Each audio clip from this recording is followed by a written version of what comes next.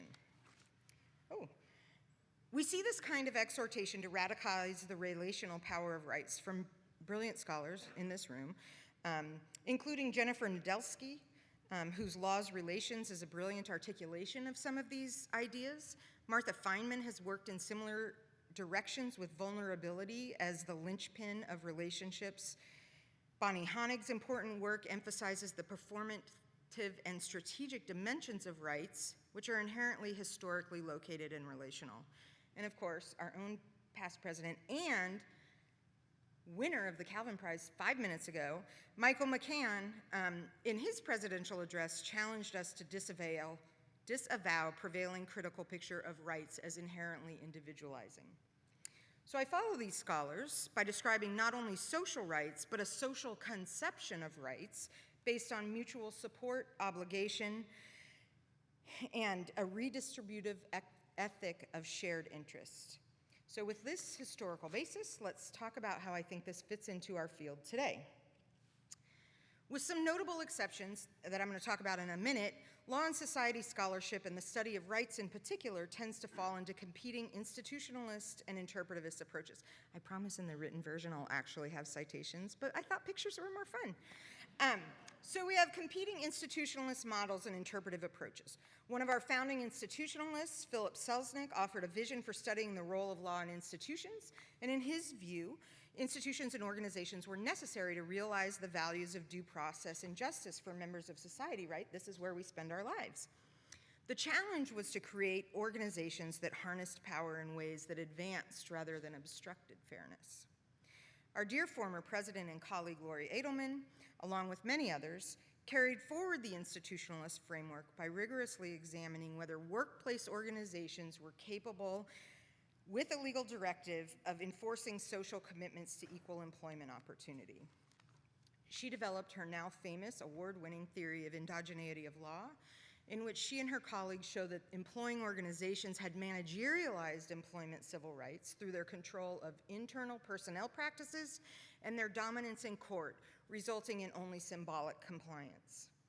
The locus of power in this analysis is clear. It's structural, managerial, organizational, and judicial. But it can be a little top-down, meaning we don't have a clear place for the experience of subjects living in these racialized institutions on whom law is operating and exerting coercive effects. In fact, Laurie herself wrestled with this. This is not the final model of endogeneity that appears in her book, Working Law, but it's one that Laurie and I discussed a lot. Probably you did too. Legal consciousness appears here at 6 o'clock as part of her model, but Laurie eventually dropped legal consciousness from the final version of the model because she didn't have direct data on how employees and managers understood and used the law. This was an entirely appropriate choice, this is not a critique, as her theory and data were at the level of institutions. While the institutionalists and neo-institutionalists are concerned with how organizations could infuse relationships with values of fairness and justice, interpretivist scholars were more concerned with how legal subjects position themselves. Okay. To put it in Ewick and Silby's terms, whether and under what circumstances ordinary citizens are before the law, with the law, or against the law. The central concern of what I think of as the Amherst School of Law and Society, or more broadly, the interpretivist turn, is how people understand and make meaning of law when the law is all over. An important part of this includes the many ways that ordinary people find to resist domination created and sanctioned by law. In this conception, narratives are the important method for connecting individual experiences to social structure. As Lori herself tabulated for her presidential address, which was 20 years ago, there was a pronounced turn to interpretive approaches in law and society in the 90s. These cultural and humanistic analyses offer new insights into how we understand the constitutive place and processes of law. And as the Center for the Study of Law and Society video series and the Life of the Law podcast projects illustrate, these efforts provide not just powerful narratives of law in action, but are ways to demonstrate law and society scholarship to gain a broader impact. And yet, these kind of bottom-up approaches sometimes make locating the power in our analysis difficult. Susan Silby herself points out in After Legal Consciousness that much of this work allows for the conception of state power to become too diffuse to locate and analyze. But are these approaches really at odds? No, of course not. They don't have to be. Like the duality of individual and social, structure and agency, you all have provided some great creative examples of bridging these two approaches that I want to talk about briefly.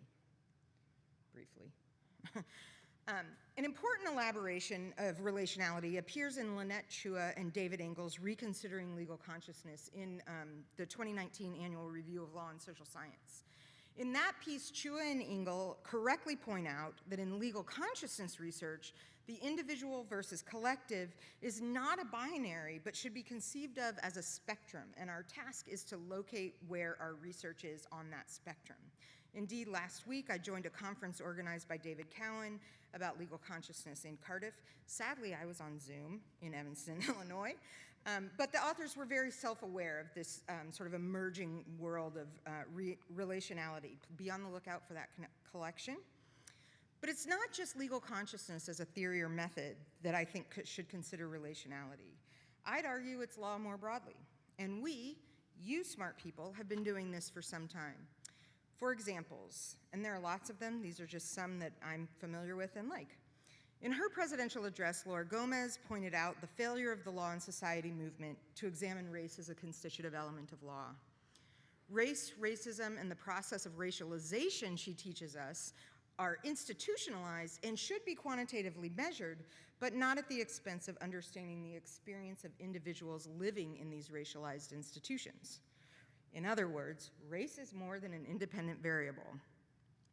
Another area of scholarship critically aware of these connections lies in the work of, among others, Karin Gustafson, Dorothy Roberts, and Spencer Hedworth about the interplay between institutions of family regulation and the stories of those trapped in them.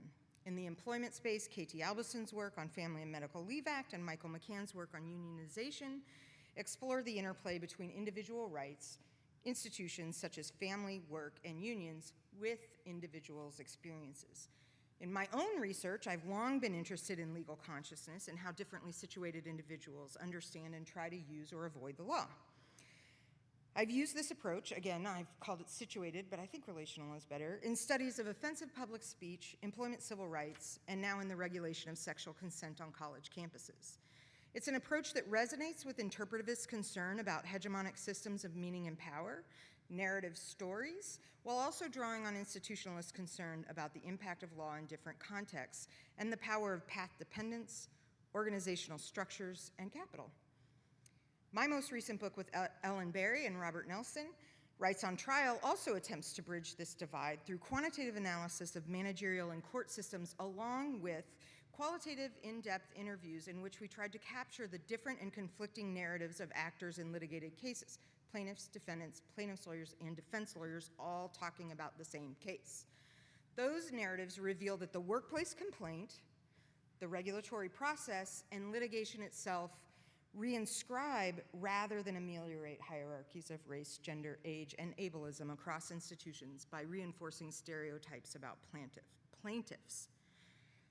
These relational works can be thought of as models, I think, for attending to both the institutional and the individual, and also serve as examples for making clear how and where law can make a difference for social justice. One tool I just want to bring to your attention for resolving this seeming contradiction between institutionalist and individualist approaches is Wendy Griswold's classic work on cultural objects. We can bring this theoretical methodological tool into the discussion as a bridge that will help us get from institutional to interpretive. As illustrated in this figure of the cultural diamond, Griswold offers a theoretically driven empirical approach to the study of culture that uses objects as entree to understanding the relationship between the social world, their objects' producers, and their consumers. Beginning with an object invites us to ask, and is useful exercise, because we ask, who made this? For what purpose? Why is it like this? How is it being received? Now, there are, of course, many examples in socio-legal studies that employ the use of objects. And here are some also of my favorites. Consider Ewick and Silby's lawn chair in the snow, Terry McDonald's analysis of the HIV/AIDS awareness ribbon in Ghana, the documents that Annalise Riles and her colleagues elaborate as artifacts of legal knowledge, Haltom and McCann's hot cup of coffee, as well as movies, television, literature, and podcasts. By emphasizing producers, the object, and the receivers, the cultural diamond is inherently relational, and the inclusion of the social world at the very top of the diamond provides a space for our analysis of what might otherwise be diffuse power structures. So with the rest of my time, I want to go through 3 examples and just sort of show you this approach, and in which a cultural object, centering the cultural object forged in law, provides us with new insight and implications. They're Title IX and the regulation of consent to sex on college campuses, gun rights, and an element of the carceral state. The first comes from my own research, my current project, in which I'm using a classic legal consciousness methodology in interviews with students at 7 colleges in 3 states. I don't ask them explicitly about law, but rather I elicit how they make meaning of sexual decision-making, not just consent, sexual decision-making, of which consent is a part, to see where the law fits next to religion, morals, desire, identity, and other things. Many study participants drew my attention to a unique object. Maybe you've seen it on your campus. These are signs painted by fraternity members hanging outside fraternity houses, ostensibly reminding undergraduates coming to the parties that consenting to sex should be voluntary, enthusiastic, sober, verbal, active, honest, and non-coerced.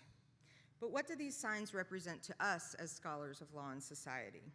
And how can the study of cultural objects shed new light on that? Note, these are from The Ohio State University, which is not in my sample. I got these off Google Images. I am sure there are feminists in the crowd, perhaps even me, that would say these signs represent an attempt to keep all the focus on consent as the linchpin of rape at the expense of understanding patriarchy as a broader set of hierarchical and intersectional relationships endemic to misogyny. Our neo-institutional friends like Lori might say this represents symbolic compliance for fraternities who fear they might be sued by an individual or removed from campus following sexual assault allegations.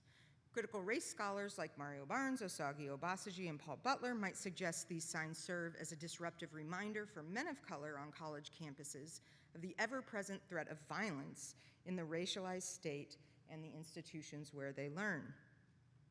It is, of course, appropriate to understand these signs any of these ways, but a deeply empirical and cultural analysis of this right, the right of women and other gendered minorities to have equal access to higher education without the threat of sexual violence, gives us insight into how relationships work. Okay. Griswold's cultural diamond invites us to consider who produces and who receives the messages of these objects. So we have the signs, which exist in a social world, I would argue, characterized by all kinds of institutionalized structural forces about race, sex, intersectionality, and state power. So I just have up here a few little concepts: misogyny, patriarchy, racialized carceral practices, right? But this is where you put your theoretical framework. And so we start here, and then we're going to have a peek at the producers. This is a producer. This is Harry. The producers of these legal artifacts took great pride in them. Harry said, "Our sign was painted by a few people. We love it. It's like one of our prime joys because it's massive. I don't actually know where the words originate from, whether or not that's campus rules or the Greek houses have just decided to use those words. So we see that the producers of this sign have given us a clue. They take great pride in what these words signify as an artistic aesthetic, but other producers mentioned they value it for what they think this signals about them as socially aware, or I guess woke if you listen to Fox News. Other producers are simply pleased that such a sign may increase the number of women coming to the party and therefore increase their chances of getting laid. The producers are giving us clues about the institutions they look to for guidance. Although they can't remember the words, we learn that they look to the university itself, formal Greek structures, and their fellow students. And this is just one object and one set of producers and receivers. Let's talk about the receivers. Bella tells us that when she goes to a party, quote, you walk to the entrance and the entrance is blocked. After they check IDs, they're like, okay, now please read this out loud to us before you go in. And it says, consent is something. I think it's before you engage in anything, you should know to have consent. Consent has to be continuous and affirmative and continuous. That's not a typo. And then something else. It's short, but I can't remember it. So this begins to complete the diamond for us, where the analysis shows, of course we would want to do this with many other objects and many other sets of relationships, but we learned something important just from this one. Producers and receivers agree that sexual decision-making between people in this space, in this time, will be governed by a set of rules that neither of them can remember. Neither the actual words describing consent, nor where the words came from. So this kind of approach allows an integrated analysis of institutionalized power, cultural practices, and legal consciousness on campus.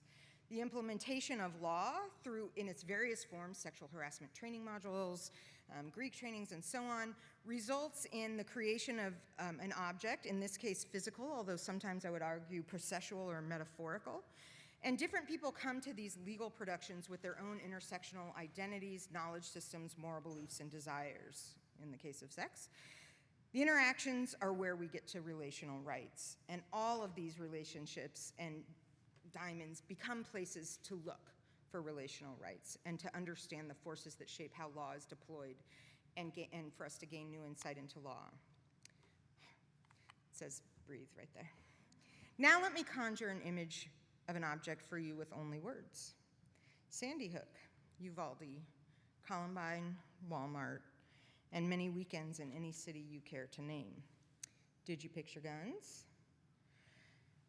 Politicians, journalists, and commentators call them mass shootings. For the most part, we chalk them up to lone wolves, mental illness, or gang-related violence, allowing us to distance ourselves and put them to the side without considering the vast array of social support structures that contribute to these horrendous disasters. But law and society has something special to consider and to contribute if we put guns at the center of the cultural analysis. It is, of course, self-evident that gun violence ends important relationships. People die. It rips apart families, universities, and communities. Living victims suffer PTSD and other negative outcomes from being in and around gun violence. And yet, Second Amendment jurisprudence is increasingly individualized and not relational. In D.C. versus Heller, the U.S. Supreme Court ruled that the right to have a gun is an individual right under the U.S. Constitution rather than, as was actually written in the Constitution, a right that came along with being part of a group, a well-regulated militia. Post-Heller, the right to bear arms has become even more individualized at the expense of an understanding of relations. In fact, the individualized right to bear arms for self-defense has expanded to include the right to bear arms and to aggressively self-defend and into defense of family and even defense of property, understand your ground laws. Gun rights are seemingly always focused on the right of one individual, the gun owner, with no place in legal and jurisprudential analyses to consider the various relationships of community that we value and which law has a role in protecting. Consider the Fifth Circuit Court of Appeals decision in U.S. v. Rahimi earlier this year, in which a 3-member appellate panel ruled that a domestic abuser against whom a restraining order was in place had an individual right to carry a gun that could not be infringed despite the individualized threat he posed to this particular woman, and despite what we know about perpetrators of intimate partner violence in general. Just under half of women murdered in the US are murdered by an intimate partner, and it's over half if you include stalkers. But the Rahimi court neither understood nor considered the relationship of gendered violence that we in this room all know are at play. Nor did it consider that most mass shootings are conducted by people with histories of interpersonal violence. Some 71% of Americans want common sense gun laws, so why can't we get there? Jennifer Carlson's award-winning work centers guns themselves. In her first book, she looked at gun ownership among citizens of Detroit just after that city's bankruptcy and the collapse of many governing structures, including law enforcement. Her research reveals that people carrying guns were not irresponsible vigilantes, but saw themselves as citizen protectors in the absence of an effective state security presence. We may have qualms with untrained and inexperienced people carrying firearms and deeming themselves quasi-law enforcement. I know I do, although I'm not sure the police are doing much better. But what she's showing is that in the absence of a functioning legal system, a functioning social contract, which is the purpose of law, the kind the law is supposed to provide, guns become increasingly relevant for ordinary people. So Carlson's story is about relationships among ordinary people, and a hopeful one at that. This is people's desire to protect their neighbors. It's about people's relationship to the failing state, and we're gonna talk about prisons next. I didn't touch it, you saw that, right? Okay. Whatever. In other words, better government, less need to carry a sidearm. In her most recent book, Merchants of the Right, she documents how gun sellers entered into relationships with new groups of buyers in 2020. COVID fears and toilet paper shortages led to new kinds of buyers to gun stores, even Democrats. Carlson rejects the easy and critical story that our political divisions lead to more guns on the streets.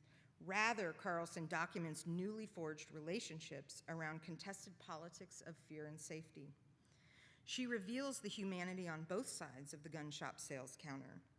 This may not be a healthy relationship, it is based on fear after all, but it is one forged in mutual interdependence and one in which the law can intervene.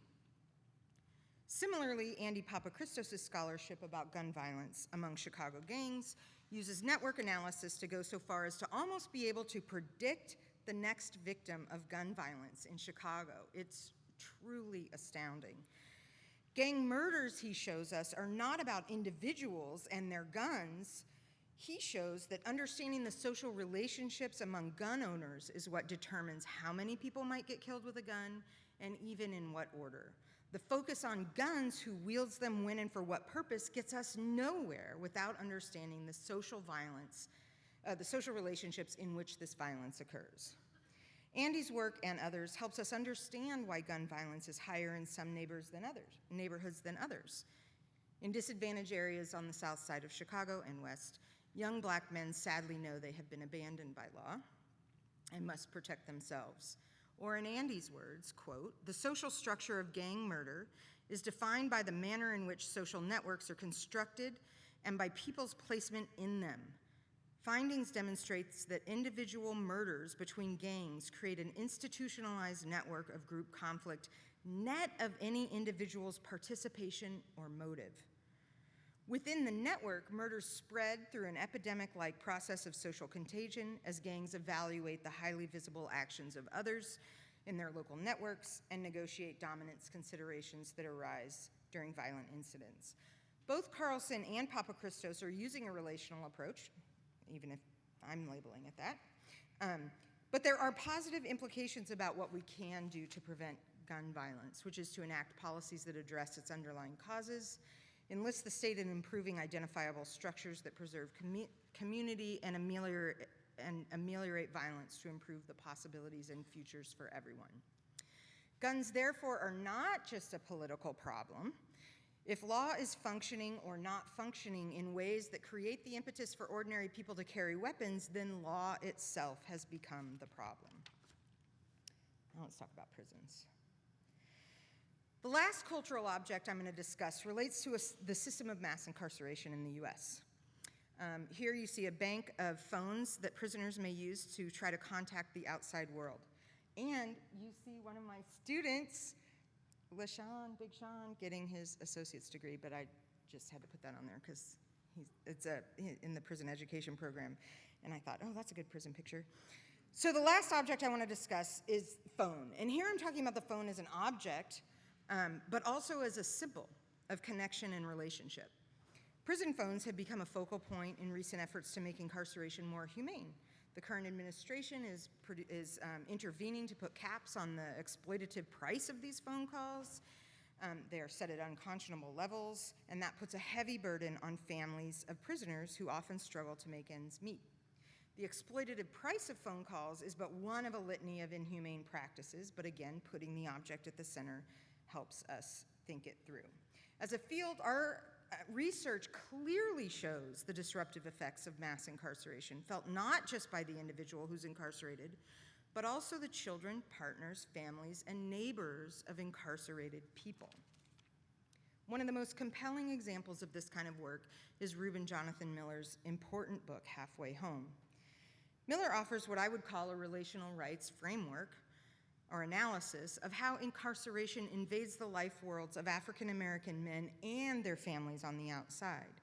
He documents how young black men are presumed to be criminal by the police and prosecutors, and the bias becomes a self-fulfilling prophecy as criminal defendants are forced to take plea deals for crimes they did not commit, or for crimes they did commit, but for which other people would not be arrested.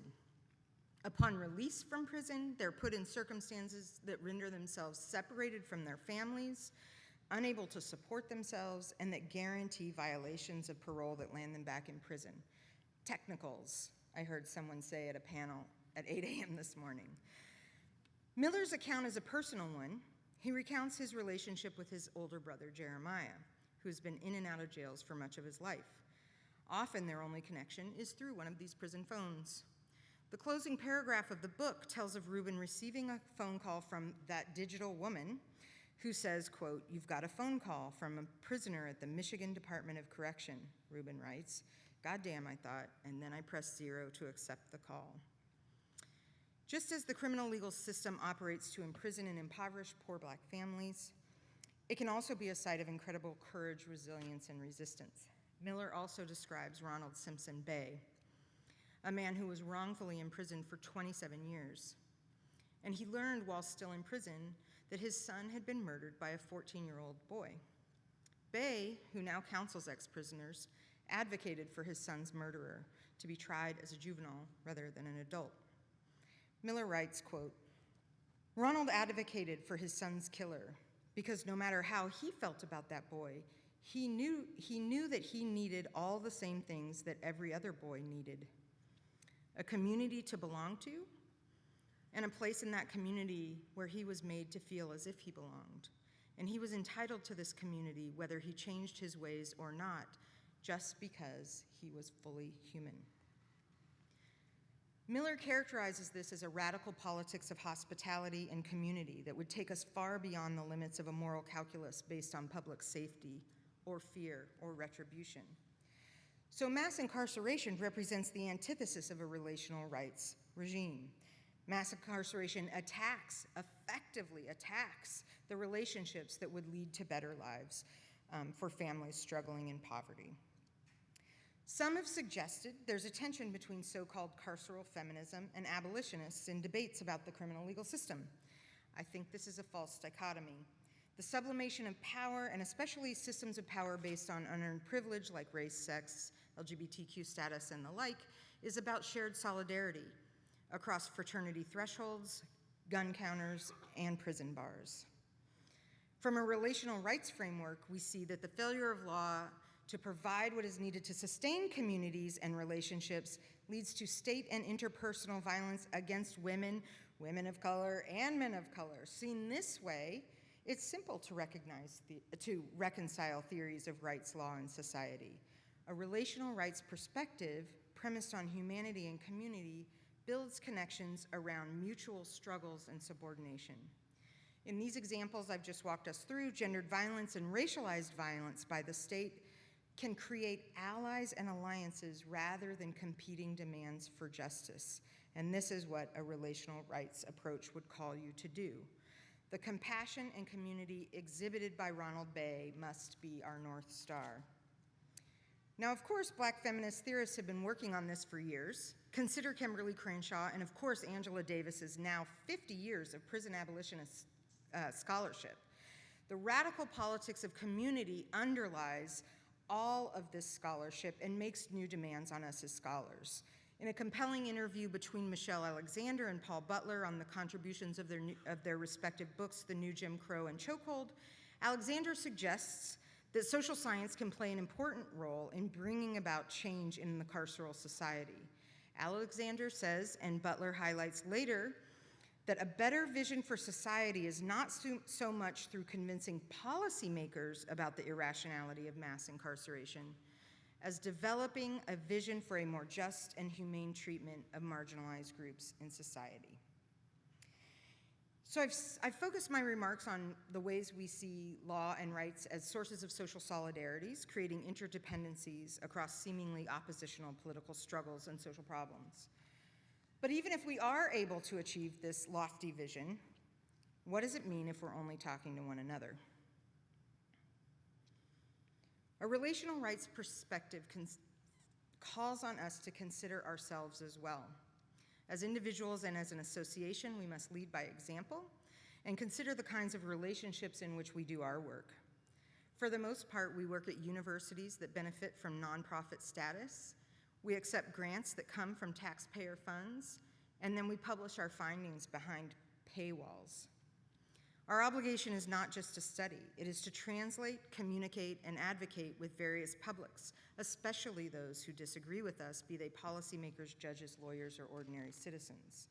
However that translation takes place, policy briefs, amicus briefs, judicial college teaching, teaching in prison education programs, writing op-eds, picking up the phone when that reporter calls to give a more nuanced view of whatever's going on, we have an obligation to share our unique perspective. And let's be creative. Look at this. Monica Bell is writing poetry from her qualitative interview transcripts and has teamed up with an artist to paint her subjects. At rightsontrial.org, Bob Nelson and Ellen Berry and I make the actual audio of our interviews available, so as you're reading the book, you can hear the quote with the subjects in their own voices and with their own emotion. We cannot, op-eds, I have podcasts. We can't be alone in developing this vision for social justice. Of course, recognizing law is one of the many tools to advance the kind of life-sustaining relationships we seek does mean recognizing that in some circumstances, law is not the force to bridge these relationships. And where it is, it will surely mean acknowledging law's limitations, colonial impulses, and retributive tendencies. It requires us to live the politics of radical hospitality and community, especially extended to those we fear and distrust. I want to close by saying that the Law and Society movement has prospered and grown in recent years through its broad inclusiveness, dedication to rigorous scholarship, and commitment to social justice. What I've outlined today is a vision of law and society that is positive and public. It's relational in that it attempts to bridge the distance between institutionalist and interpretive approaches.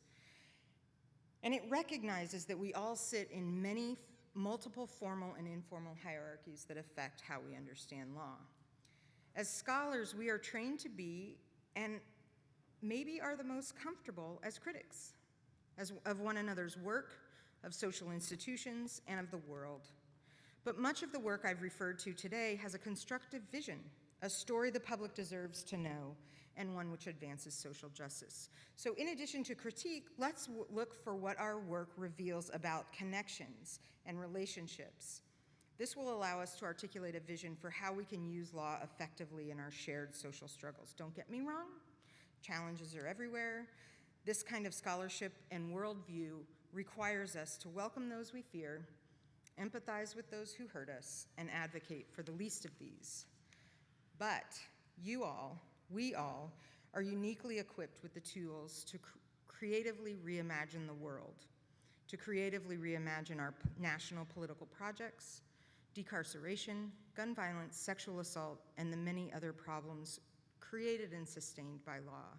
I invite you over the next 3 days to unleash your creativity. Thank you. Yeah, it's done. Oh, you guys are so cute. Now I'm blushing.